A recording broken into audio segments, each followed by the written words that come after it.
जयकुमार गोरे प्रकरणामध्ये एक नवा ट्विस्ट आला आहे। जयकुमार गोरेंवरती सातत्याने आरोप करणारे पत्रकार तुषार खरात आधी गजाआड गेले व आता ज्या महिलेची ते बाजू घेत होते ती महिला सुद्धा खंडणी प्रकरणामध्ये अडकली आहे। प्रकरण काय आहे जाणून घेऊयात। नमस्कार, मी अक्षय आणि तुम्हा सगळ्यांचं स्वागत करतोय शब्दवेडे चॅनलवरती।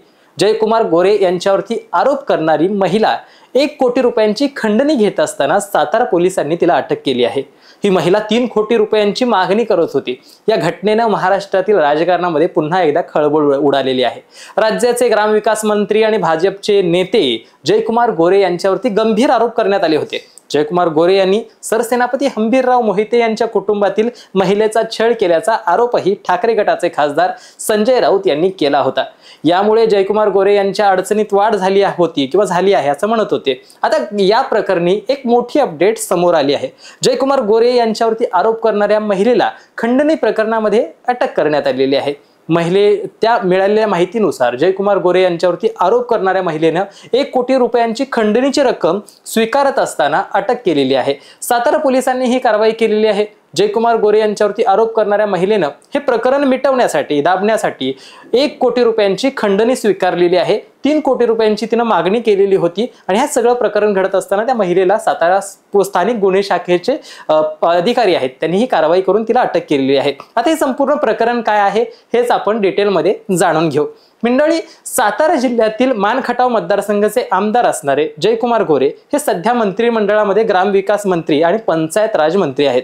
2016 साली काँग्रेसमध्ये असताना जयकुमार गोरे यांनी एका महिलेला स्वतःचे नग्न फोटो पाठवले होते। असे आक्षेपार्ह फोटो पाठवल्याप्रकरणी जयकुमार गोरे यांच्यावरती गुन्हा दाखल झाला होता। त्यानंतर त्यांना अटक करण्यात आली होती आणि ही अटक झाल्यानंतर गोरे यांना सातारा जिल्हा न्यायालय आणि मुंबई उच्च न्यायालय यामध्ये त्यांनी धाव घेतलेली होती। मात्र न्यायालयाने अटकपूर्व जामीन त्यांचा फेटाळलेला होता। त्यानंतर जयकुमार गोरे यांना अटक झाली, त्यांनी 10 दिवस जेलमध्ये त्यांची रवानगी सुद्धा झाली होती। त्यानंतर त्यांना जामीन सुद्धा मिळालेला होता। 2016 मध्ये जयकुमार गोरे यांना या प्रकरणामध्ये जामीन मिळाल्यानंतर या प्रकरणाची कुठेही चर्चा नव्हती। मात्र संबंधित महिलेला जानेवारी महिन्यामध्ये निनावी धमकीचे पत्र आहे। त्यामुळे तिने पुन्हा एकदा जयकुमार गोरे यांच्यावरती आरोप करण्यास सुरुवात केली आणि त्यानंतर संबंधित महिलेनं राज्यपाल असतील इतर पोलीस प्रशासन असेल त्यांना पत्र पाठवून कारवाईची मागणी सुद्धा केलेली होती। या सगळ्या प्रकरणामध्ये जयकुमार गोरे हे नेमकं काय म्हणाले होते ते समजून घेऊयात। या सगळ्या प्रकरणामध्ये जयकुमार गोरे यांनी स्पष्टीकरण दिलं होतं की माझ्यावरती 2017 साली एक गुन्हा दाखल झाला होता। 2 वर्ष हा खटला चालला। 2 वर्षानंतर 2019 मध्ये या प्रकरणाचा निकाल लागला होता। या निकालामध्ये नकलाची प्रत माझ्याकडे आहे आणि या सगळ्या प्रकरणामध्ये न्यायालयाने निर्दोष मुक्तता माझी केलेली आहे। त्यावेळेला न्यायालयाने मोबाईल आणि इतर मुद्देमाल सुद्धा जप्त करण्याचे आदेश दिले होते। लोकशाहीत न्यायालय सर्वोच्च असतं। तुम्हीही अर्थात पत्रकार सुद्धा त्यापेक्षा मोठे नाही आहात। या निकालाला येऊन 6 वर्ष झाली आहेत। किमान कुठल्या वेळी विषय समोर आणावा याला राजकीय लोकांनी सुद्धा मर्यादा ठेवली पाहिजे असे मला वाटते, असं जयकुमार गोरे म्हणाले होते। मी सामान्य कुटुंबातून आलो आहे। माझ्या वडिलांचं 7 दिवसांपूर्वी निधन झालं।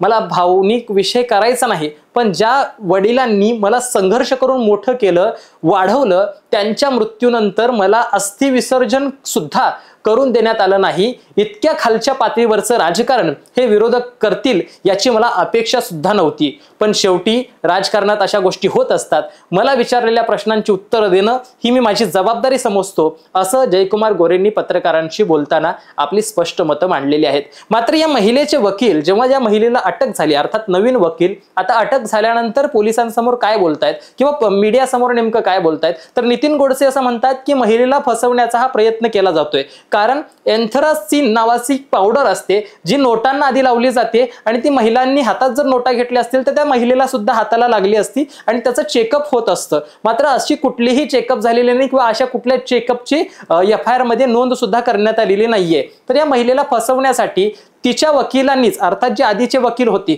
यांनी तिला ट्रॅपमध्ये फसवण्यासाठी प्रयत्न केला आहे, असं सध्याच्या या गोडसे नावाच्या त्यांच्या वकिलांचं मत आहे। आता राजकारणामध्ये किंवा राज्यातल्या अनेक लोकांकडून असेही प्रश्न उपस्थित केले जात आहेत की जयकुमार गोरेंची जर चूक नव्हती तर त्यांनी त्या महिलेला 1 कोटी रुपयांची खंडणी देण्याची तयारी का दाखवली।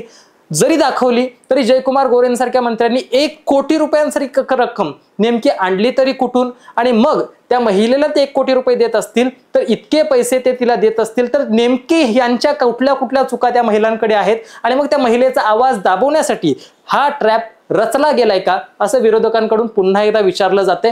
तुम्ही एक मतदार म्हणून, मानखटावची जनता असाल तर मानखटावची जनता म्हणून, किंवा राज्यातली इतर जनता म्हणून काय वाटतंय, यामध्ये दोष नेमका कोणाचा आहे, महिलेचा आहे की त्या पत्रकारांचा आहे की जयकुमार गोरेंचा आहे, कमेंटमध्ये कळवायला विसरू नका। आणि असेच माहितीपूर्ण व्हिडिओ पाहण्यासाठी आपलं शब्दवेडी चॅनल सबस्क्राईब आणि इतरांपर्यंत शेअर करायला विसरू नका। धन्यवाद।